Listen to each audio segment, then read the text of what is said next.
Selamat datang di Royal Cinema. Setelah sekian lama vakum karena kondisi kurang memungkinkan, kali ini saya kembali membahas alur cerita film yang dirilis tahun 2011 yang berjudul The Darkness Hour, yang menceritakan tentang 5 sekawan mencoba melawan alien yang menyerang bumi dengan memanfaatkan sumber daya listrik untuk mengambil keanekaragaman mineral dan besi yang ada di bumi ini. Untuk yang lagi duduk santai ataupun rebahan, tetap kencangkan sabuk pengaman Anda, melipat sandaran kursi, dan langsung saja ke ceritanya. Check it out. Awal film kita diperlihatkan dengan 2 orang pemuda, kita sebut saja Shane dan Ben, yang ingin berkunjung menggunakan pesawat. Dilanjutkan dengan mobil taksi ke daerah Moskow untuk menjalankan bisnis perluasan jaringan sosial eksklusif untuk para wisatawan dengan mengembangkan jaringan GPS navigasi sistem agar terhubung ke seluruh kota, memudahkan pelancong untuk mendapatkan lokasi tempat yang ingin mereka kunjungi.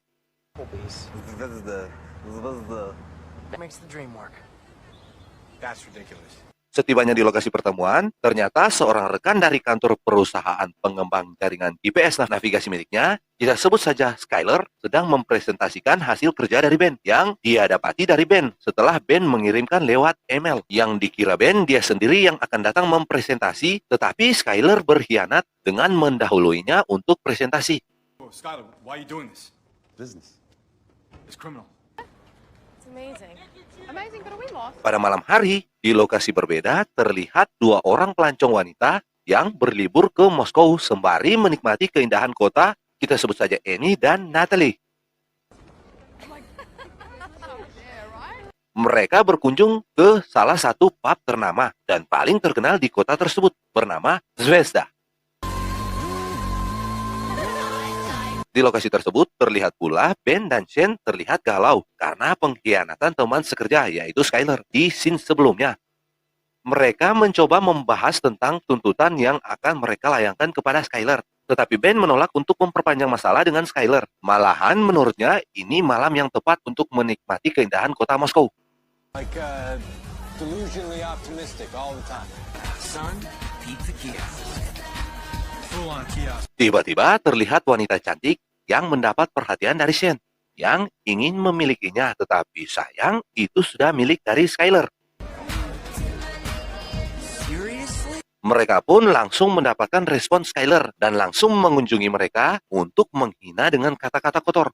Nice shirt. Oh, thanks. Your mom left it in my room. Do the American. Selanjutnya terlihat Annie dan Natalie yang mendapat perhatian dari Ben, yang menurut Ben, mereka pelancong dari Amerika. Salah satu pengguna jejaring sosial milik Ben, yang kelihatannya mereka tersesat dan kesulitan untuk berkomunikasi dengan orang lokal. Yang langsung didatangi oleh Shane dan Ben, dan memperkenalkan diri, tapi ternyata Annie dan Natalie mengenali mereka dari jejaring sosial milik mereka. TheGlobeTrot.com. Now officially retired. What happened? I'm Ben. Bullshit wingman. And this is Natalie? Di tengah perbincangan, tiba-tiba lampu seluruh kota padam.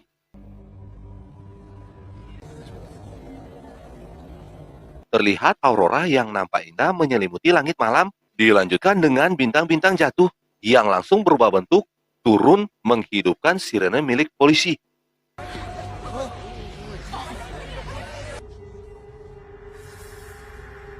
Ketika seorang polisi memeriksa, tiba-tiba lagi polisi tersebut menghilang, membuat semua orang berlari meninggalkan tempat tersebut. Terjadi kepanikan yang ternyata makhluk tersebut memiliki sumber daya listrik, bisa menghancurkan semua apapun yang dilewatinya. Tetapi tidak bisa kontak dengan air.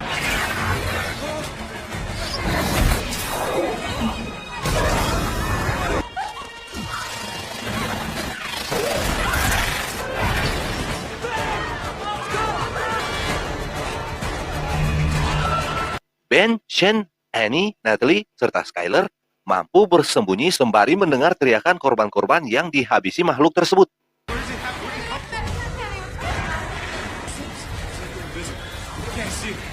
Beberapa hari kemudian, Mereka nampaknya takut, lapar, dan bau karena beberapa hari belum mandi. Termasuk di samping mereka, bau yang menyengat yaitu mayat yang sempat ditolong Shen tadi. Bon appetit. Mereka ingin sekali keluar untuk memeriksa keadaan, yang ternyata di luar semua menghilang dan kosong.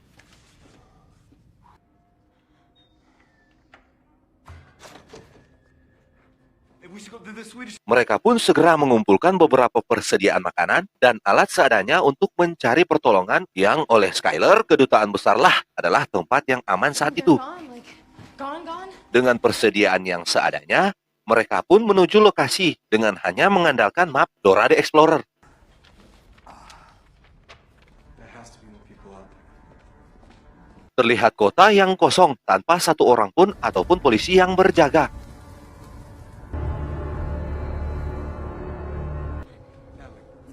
Let's go. Di perjalanan mereka sempat bertemu seorang nenek yang mana dengan paniknya nenek tersebut sedang membuat tembok perlindungan yang belum terlihat siapa yang sedang memangsa manusia. Бой призраков! Уходите! Mereka pun segera menuju ke lokasi jalan arahan si nenek tadi yang ternyata harus melewati jembatan yang sudah putus. We're all gonna die. Oh my god! We lost? No, I think. Shit. Nampaknya mereka putus asa tetapi harus kembali mencari jalan di mana mereka harus mencari map yang tepat yang hanya ada di mobil polisi. The map. You guys wait over there. Let's go. Dan mereka pun menemukannya. Yang oleh pengorbanan seekor anjing, mereka mengetahui keberadaan makhluk itu, tetapi tidak bisa melihatnya. Ternyata makhluk itu sedang mengincar mereka.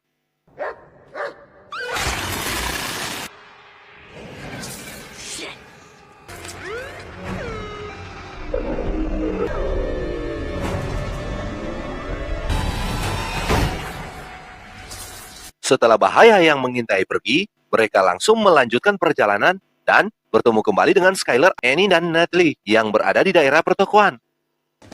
You waited. Yeah, I mean, that's the plan, right? Stick together? Dan dalam perjalanan, sempat melihat pesawat jatuh, yang oleh pesawat tersebut menunjukkan bahwa seluruh kehidupan sudah musnah, termasuk kedubes yang sudah tidak ada. Tetapi mereka masih berharap untuk ke sana, untuk mencari perlindungan. Fast we get to the embassy. Fast we get home. You think there's home?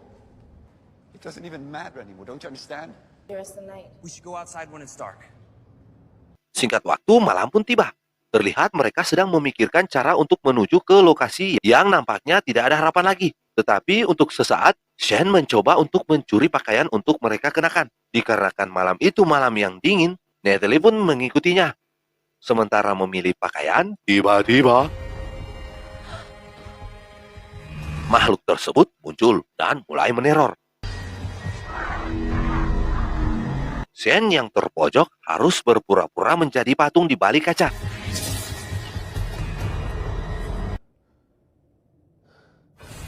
Sedangkan Natalie mencoba sembunyi. Dan ternyata Shen sudah memahami kelemahan makhluk tersebut, yaitu kaca. Mereka pun mencoba sembunyi di balik kaca, yang meskipun panik dan takut, tetapi tidak terlihat.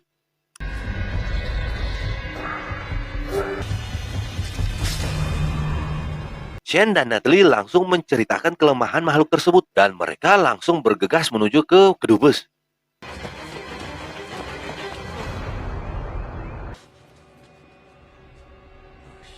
Yang terlihat gedung tersebut mengalami rusak, tetapi meninggalkan beberapa selongsong peluru menandakan terjadinya perlawanan. Tiba-tiba langit-langit jatuh mengagetkan mereka yang membuat Skyler menembak sembarangan. Skyler pun ditinggal, sedang mereka mencoba memeriksa gedung. Somewhere where we can see what's going on. What direction's safe? Yang mendapati peta termasuk informasi penyerangan dari makhluk alien yang ternyata kejadiannya di seluruh dunia. Mereka pun mendapati satu alat komunikasi menggunakan baterai, menggunakan bahasa Rusia yang mereka sendiri belum memahami isi suara tersebut. You said those things say electricity, so turn it off. Bulbs are on. Tiba-tiba di luar terdengar suara tembakan yang ternyata itu Skyler yang mencoba pergi meninggalkan mereka. Shen dan Ben mencoba mengejarnya, tetapi dari atas Natalie melihat lampu yang menyala menandakan kedatangan makhluk tersebut. Dan ketika berhadapan,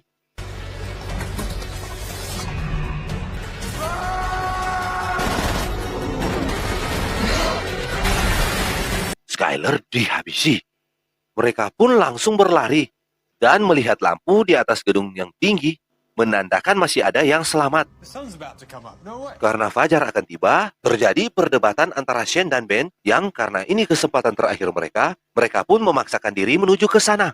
Listen to me, that person is surviving. Right in the middle of all this. Almost there, right? Yeah. Setibanya di sana, mereka dikagetkan oleh seorang wanita asal Rusia yang bernama Vika yang menodongkan pistol, tetapi selanjutnya mengantar mereka ke dalam ruangan yang masih memiliki cahaya, dimiliki oleh ilmuwan gila yang mengenal karakter makhluk tersebut dan sedang membuat senjata microwave untuk menghabisi makhluk alien tersebut. Yang ternyata, ilmuwan tersebut sudah mempelajari kelemahannya, serta dapat membuat perlindungan dari sangkar besi yang cahayanya hanya menggunakan cairan nuklir. I turned on the light to attract survivors. Mr. Sergey? I think he's an electrician. Bro. Mr. Sergey thinks they're made up of wave energy. He says they microwaved Moscow. Burned everything out. The K-152. Setelah mendengarkan alat informasi yang mereka temukan sebelumnya, yang ternyata berisi penjemputan bagi yang selamat melalui kapal selam yang berada di sungai terbesar di Moskow dan akan segera meninggalkan tempat tersebut, membuat semua orang di dalam ruangan bahagia, tetapi harus melewati kota yang memiliki bahaya dari makhluk yang menguasai kota tersebut. You think we can cross the city? Pada malam hari sebelum berangkat, Vika mencoba mengajak Natalie dan Annie untuk mencari makanan, sedangkan Ben dan Chen sedang memperhatikan serta mempelajari senjata buatan Profesor Sergei. And fires incredible microwave there. Ternyata, makhluk alien sedang ronda malam juga untuk mencari manusia yang tersisa. Pada saat Vika, Natalie, dan Annie mengambil makanan, mereka melihat makhluk tersebut sedang menuju ke tempat mereka, dan mereka pun segera berlari. You won't make it. I know where we can hide. Come on. Tetapi karena Vika tahu jalan sembunyi, yang membuat Annie ragu, dan Annie harus menuju ke sangkar. Tiba-tiba, makhluk bisa masuk, dan Sergei langsung mencoba menembak senjata barunya, yang membuat perisai dari makhluk tersebut terlepas, sehingga membuatnya lemah. Tetapi sangat disayangkan, Annie yang hendak melarikan diri dapat ditangkap dan dihabisi makhluk tersebut. Mereka pun berlari hingga bertemu dengan beberapa pelindung bumi yang dengan senjata seadanya, namun mampu melukai makhluk tersebut sehingga membuatnya lari, meninggalkan mereka.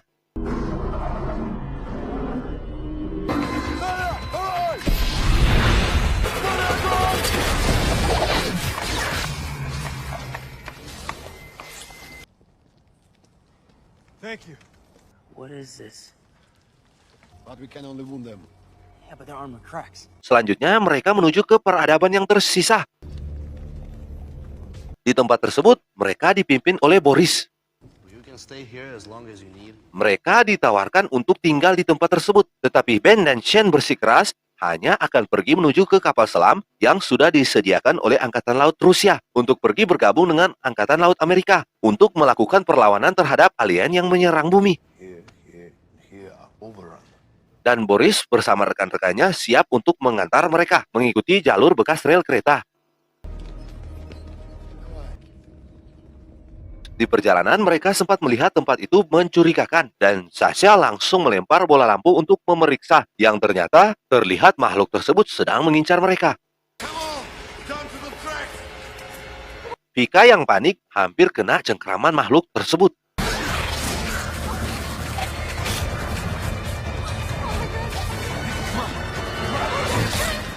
Tetapi dengan cepatnya, Ben langsung menolong. Dan naas bagi Ben yang menjadi santapan makhluk tersebut. Membuat mereka sedih, tetapi harus tetap melanjutkan perjalanan. Hingga menuju sungai dan langsung naik ke kapal, tanpa menghidupkan mesin kapal, dikarenakan akan mengundang alien untuk menyerang mereka.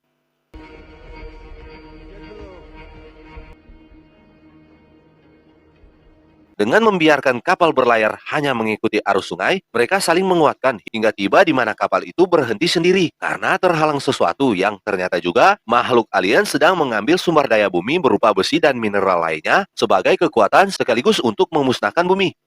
Metals that conduct electricity. It must be food. Yang menurut Shen, mereka harus segera bergegas menuju kapal selam dan tiba-tiba mereka terpental jatuh ke dalam sungai yang membuat mereka terpisah meninggalkan Natalie yang hilang entah kemana. Setibanya di kapal selam, mereka berencana mencari Natalie, tetapi pemilik armada kapal selam melarang. Sehingga terjadi pembahasan yang panas, tetapi tiba-tiba Natalie mengirim signal pistol suar yang menunjukkan lokasinya. Dengan kesempatan satu kali untuk terakhir kalinya, anggota armada membantu Shen membetulkan senjata pemusnah microwave-nya dengan menambahkan baterai, dan mereka pun bersiap untuk menyelamatkan Natalie. Di perjalanan, mereka sempat kedatangan satu alien, tetapi dengan senjata yang rada macet tetapi bisa berfungsi. Dia mampu menembak mengenai alien tersebut yang melemahkannya sehingga memberi kesempatan Boris dan rekan-rekannya menghancurkan makhluk tersebut.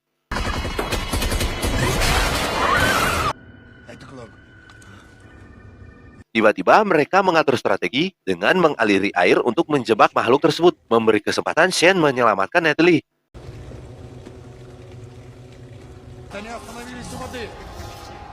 Di bus listrik nomor 19. Di tempat Boris, Vika datang membantu dengan melempar bom Molotov untuk melemahkan perisai makhluk tersebut.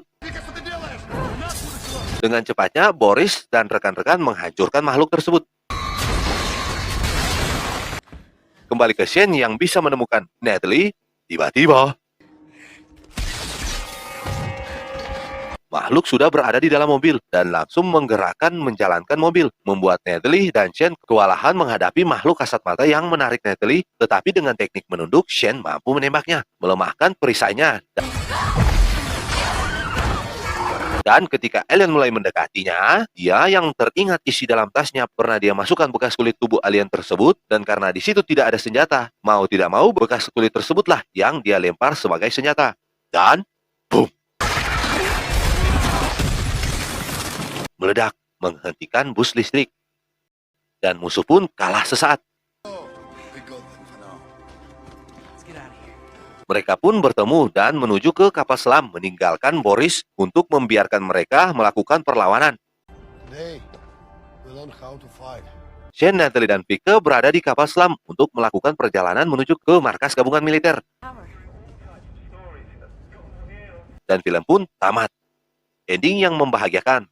Terima kasih sudah menonton, jangan lupa untuk bunyikan lonceng serta subscribe untuk review film selanjutnya. Dan tak lupa untuk Pakatuan Pakalawiran yang artinya semoga sehat dan bahagia selalu. Bye-bye.